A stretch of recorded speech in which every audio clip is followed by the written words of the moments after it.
आत्मा जब शरीर छोड़ती है तो मनुष्य को पहले ही पता चल जाता है।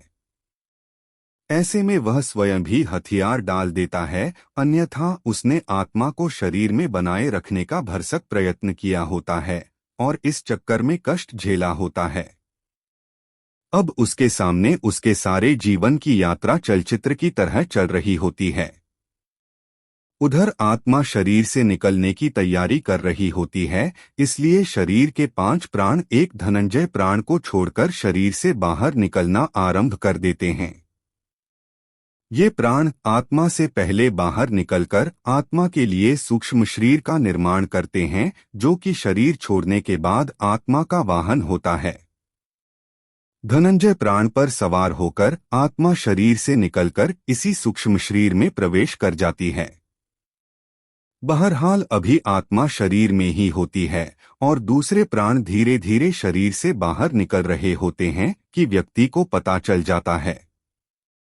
उसे बेचैनी होने लगती है, घबराहट होने लगती है, सारा शरीर फटने लगता है, खून की गति धीमी होने लगती है, सांस उखड़ने लगती है, बाहर के द्वार बंद होने लगते हैं, अर्थात अब चेतना लुप्त होने लगती है और मूर्छा आने लगती है। चैतन्य ही आत्मा के होने का संकेत है और जब आत्मा ही शरीर छोड़ने को तैयार है तो चेतना को तो जाना ही है और वो मूर्छित होने लगता है। बुद्धि समाप्त हो जाती है और किसी अनजाने लोक में प्रवेश की अनुभूति होने लगती है। यह चौथा आयाम होता है। फिर मूर्छा आ जाती है और आत्मा एक झटके से किसी भी खुली हुई इंद्रिय से बाहर निकल जाती है। इसी समय चेहरा विकृत हो जाता है। यही आत्मा के शरीर छोड़ देने का मुख्य चिन्ह होता है। शरीर छोड़ने से पहले केवल कुछ पलों के लिए आत्मा अपनी शक्ति से शरीर को 100% सजीव करती है ताकि उसके निकलने का मार्ग अवरुद्ध न रहे, और फिर उसी समय आत्मा निकल जाती है और शरीर खाली मकान की तरह निर्जीव रह जाता है। इससे पहले घर के आसपास कुत्ते बिल्ली के रोने की आवाजें आती हैं। इन पशुओं की आंखें अत्यधिक चमकीली होती है, जिससे ये रात के अंधेरे में तो क्या सूक्ष्म शरीरधारी आत्माओं को भी देख लेते हैं। जब किसी व्यक्ति की आत्मा शरीर छोड़ने को तैयार होती है तो उसके अपने सगे संबंधी जो मृतात्माओं के रूप में होते हैं उसे लेने आते हैं और व्यक्ति उन्हें यमदूत समझता है और कुत्ते बिल्ली उन्हें साधारण जीवित मनुष्य ही समझते हैं और अनजान होने की वजह से उन्हें देखकर रोते हैं और कभी-कभी भौंकते भी हैं। शरीर के 5 प्रकार के प्राण बाहर निकलकर उसी तरह सूक्ष्म शरीर का निर्माण करते हैं।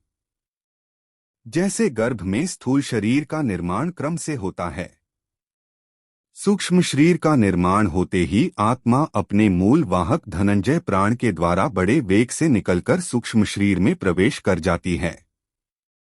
आत्मा शरीर के जिस अंग से निकलती है उसे खोलती तोड़ती हुई निकलती है। जो लोग भयंकर पापी होते हैं उनकी आत्मा मूत्र या मलमार्ग से निकलती है। जो पापी भी हैं और पुण्यात्मा भी हैं उनकी आत्मा मुख से निकलती है। जो पापी कम और पुण्यात्मा अधिक है उनकी आत्मा नेत्रों से निकलती है, और जो पूर्ण धर्मनिष्ठ हैं, पुण्यात्मा और योगी पुरुष हैं उनकी आत्मा ब्रह्मरंध्र से निकलती है। अब तक शरीर से बाहर सूक्ष्म शरीर का निर्माण हुआ रहता है, लेकिन ये सभी का नहीं हुआ रहता। जो लोग अपने जीवन में ही मोहमाया से मुक्त हो चुके योगी पुरुष हैं उन्हीं के लिए तुरंत सूक्ष्म शरीर का निर्माण हो पाता है। अन्यथा जो लोग मोहमाया से ग्रस्त हैं परंतु बुद्धिमान हैं, ज्ञान विज्ञान से अथवा पांडित्य से युक्त हैं, ऐसे लोगों के लिए 10 दिनों में सूक्ष्म शरीर का निर्माण हो पाता है। हिंदू धर्मशास्त्र में 10 गात्र का श्राद्ध और अंतिम दिन मृतक का श्राद्ध करने का विधान इसीलिए है कि 10 दिनों में शरीर के 10 अंगों का निर्माण इस विधान से पूर्ण हो जाए और आत्मा को सूक्ष्म शरीर मिल जाए।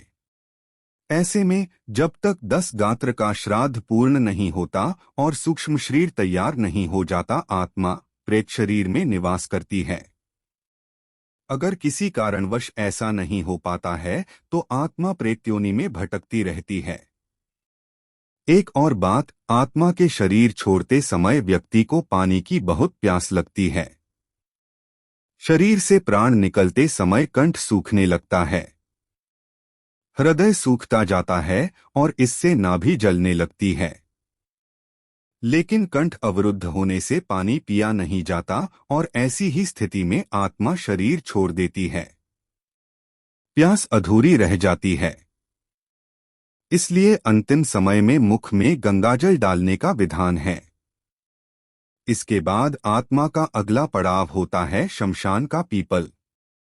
यहाँ आत्मा के लिए यमघंट बंधा होता है जिसमें पानी होता है। यहाँ प्यासी आत्मा यमघंट से पानी पीती है जो उसके लिए अमृत तुल्य होता है। इस पानी से आत्मा तृप्ति का अनुभव करती है। हिंदू धर्म शास्त्रों में विधान है कि मृतक के लिए यह सब करना होता है ताकि उसकी आत्मा को शांति मिले। अगर किसी कारण वश मृतक का 10 गात्र का श्राद्ध न हो सके और उसके लिए पीपल पर यमघंट भी न बांधा जा सके तो उसकी आत्मा प्रेत्योनि में चली जाएगी और फिर कब वहां से उसकी मुक्ति होगी कहना कठिन होगा। हाँ, कुछ उपाय अवश्य हैं। पहला तो यह कि किसी के देहावसान होने के समय से लेकर 13 दिन तक निरंतर भगवान के नामों का उच्च स्वर में जप अथवा कीर्तन किया जाए और जो संस्कार बताए गए हैं उनका पालन करने से मृतक भूत प्रेत की योनि नरक आदि में जाने से बच जाएगा। लेकिन यह करेगा कौन? यह संस्कारित परिजन, संतान, नातेदार ही कर सकते हैं। अन्यथा आजकल अनेक लोग केवल औपचारिकता निभाकर केवल दिखावा ही अधिक करते हैं। दूसरा उपाय कि मरने वाला व्यक्ति स्वयं भजनानंदी हो, भगवान का भक्त हो और अंतिम समय तक यथासंभव हरि स्मरण में रत रहा हो। इसी संदर्भ में भक्त कहता है, कृष्ण त्वदीय पदपंकज पंजरांके अध्याय में विष्णु मानस राजहंस है। प्राण प्रयाण समय कफवात पित्तैः कंठावरोधन विधौ स्मरण कुतस्ते। श्री कृष्ण कहते हैं, कफवातादिदोषेन मद्भक्तो न तुमा स्मरे अस्मरामि तद्भक्तन ददामि परमागतिम। फिर श्री कृष्ण को लगता है कि यह मैं कुछ अनुचित बोल गया। पुनश्च वे कहते हैं, कफवातादिदोषेन मद्भक्तो न चमा स्मरे तस्य स्मरामेः नो चेत कृतघ्नो नास्ति मत्परः ततस्तं म्रियमाण तु काष्ठपाषाण सन्निभण अस्मरामि मद्भक्त नयामि परमागतिम। तीसरा, भगवान के धामों में देह त्यागी हो अथवा दाह संस्कार काशी, वृंदावन या चारों धामों में से किसी में हुआ हो। स्वयं विचार करना चाहिए कि हम दूसरों के भरोसे रहें या अपना हित स्वयं साधें। जीवन बहुत अनमोल है, इसको व्यर्थ मत गवाएं। एक एक पल को सार्थक करें। हरिनाम का नित्य आश्रय लें। मन के दायरे से बाहर निकलकर सचेत होकर जीवन को जिएं, न कि मन के अधीन होकर। यह मानव शरीर बार बार नहीं मिलता। जीवन का एक एक पल जो जीवन का गुजर रहा है वह फिर वापस नहीं मिलेगा। इसमें जितना अधिक हो भगवान का स्मरण जप करते रहें। हर पल जो भी कर्म करो बहुत सोचकर करें, क्योंकि कर्म परछाई की तरह मनुष्य के साथ रहते हैं। इसलिए सदा शुभ कर्मों की शीतल छाया में रहें। वैसे भी कर्मों की ध्वनि शब्दों की ध्वनि से अधिक ऊंची होती है। अतः सदा कर्म सोच विचार कर करें।